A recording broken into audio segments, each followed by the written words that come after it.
السلام علیکم ورحمۃ اللہ وبرکاتہ۔ ملک صاحب، آپ تو خود ہی عالم دین ہیں، آپ کو کیا پتہ ہے؟ عماد الدین ہے، آپ کو کیا ضرورت ہے سوال کرنے کی؟ حضور آپ کی رہنمائی کی درخواست ہے۔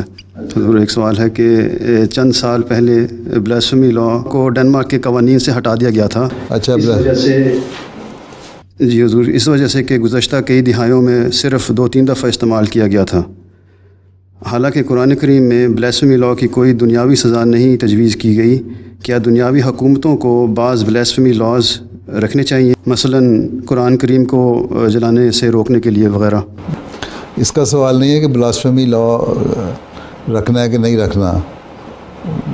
اللہ تعالیٰ اپنے جو مقدس چیزیں ہیں، انبیاء ہیں یا کتاب ہے، اس کی عزت اس نے اللہ تعالیٰ نے قائم کرنی ہے، وہ تو کرتا رہے گا، لوگوں کے قانونوں سے کچھ نہیں فرقتا۔ لیکن جو اصل چیز جو بتانے والی ہے ان لوگوں کو، وہ یہ نہیں ہے کہ ان کو یہ کہنا ہے کہ تم لوگ کہتے ہو کہ ہمیں لوگوں کے جذبات کا خیال رکھنا چاہیے، اور ہر طبقے کے جذبات کے خیال کے لیے تم قانون پاس کرتے ہو، اور پھر کہتے ہو یہ آزادی ہے، اظہار ہے کہ ہر ایک کو اپنے جذبات کا اظہار کرنے کی آزادی ہونی چاہیے، یہ آزادی اظہار ہے۔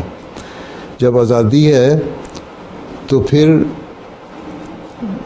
یہ اس بات کی کا بھی تم لوگوں کو خیال رکھنا چاہیے کہ جذبات کسی کے جو مجروح ہوتے ہیں تو وہاں آزادی کی لمٹ لگاؤ۔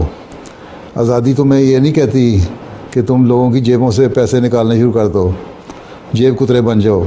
آزادی یہ نہیں کہتی کہ لوگوں کے اندر گھروں کو توڑ کے بریک ان کر کے جاؤ اور چوری کر کے ڈاکے ڈال کے ان کا مال لوٹ لو۔ یہ آزادی تو نہیں نا کہتی، قانون پکڑتا ہے نا۔ اسی طرح بلاسفیمی لا کی سزا دو یا نہ دو، لیکن یہ کم از کم پابند کریں ہر شہری امن قائم کرنے کے لیے اپنے ملک میں کہ ہم نے ہر ایک کے دوسرے کے جذبات کا خیال رکھنا ہے، اور جب جذبات کا خیال رکھیں گے تو وہاں خود بخود ایک امن کی فضا قائم ہو جائے گی، اور جب امن کی فضا قائم ہو جائے گی، بھائی چارے کی فضا قائم ہو جائے گی، تو پھر دوسرے کے جذبات سے کوئی کھیلے گا نہیں۔ اصل چیز یہ ہے جو بتانے والی ہے۔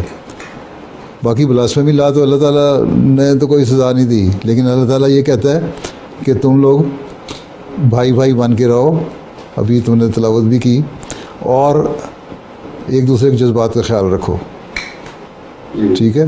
اس قانون پہ اگر عمل کر لیں گے تو سارے مسائل حل ہو جائیں گے۔ اس قانون پہ اگر عمل کر لیں گے کہ ہمارا کام صرف حق لینا نہیں بلکہ حق دینا بھی ہے دوسرے کو، اگر یہ ہر شہری کو پتہ لگ جائے تو پھر یہ اصل چیز ہے جو مذہب سکھاتا ہے ہمیں، ٹھیک ہے؟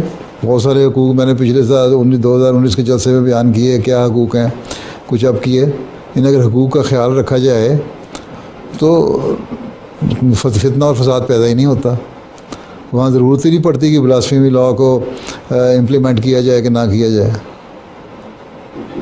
ٹھیک ہے؟ یا کوئی چیز ہے بھی نہیں۔ اصل چیز تو یہ ہے کہ ہم ایک دوسرے کے جذبات کا خیال رکھیں، اس بات کو ریئلائز کر لیں اور اس کی حقیقت کو پہنچ جائیں، اور اس کی گہرائی کو پہنچ کے اس کے اوپر عمل کروانے لگ جائیں، تو مسائل سارے حل ہو جاتے ہیں، محبت پیار اور بھائی چارہ قائم ہو جاتا ہے۔ اور جب یہ قائم ہو جائے گا تو کوئی دوسرے کے جذبات سے کھیلے گا ہی نہیں، چاہے وہ مذہبی جذبات ہیں یا ذاتی جذبات ہیں، ٹھیک ہے مولوی صاحب؟ جی حضور، جی بالکل حضور۔ ٹھیک ہے، پھر بیٹھ جاؤ۔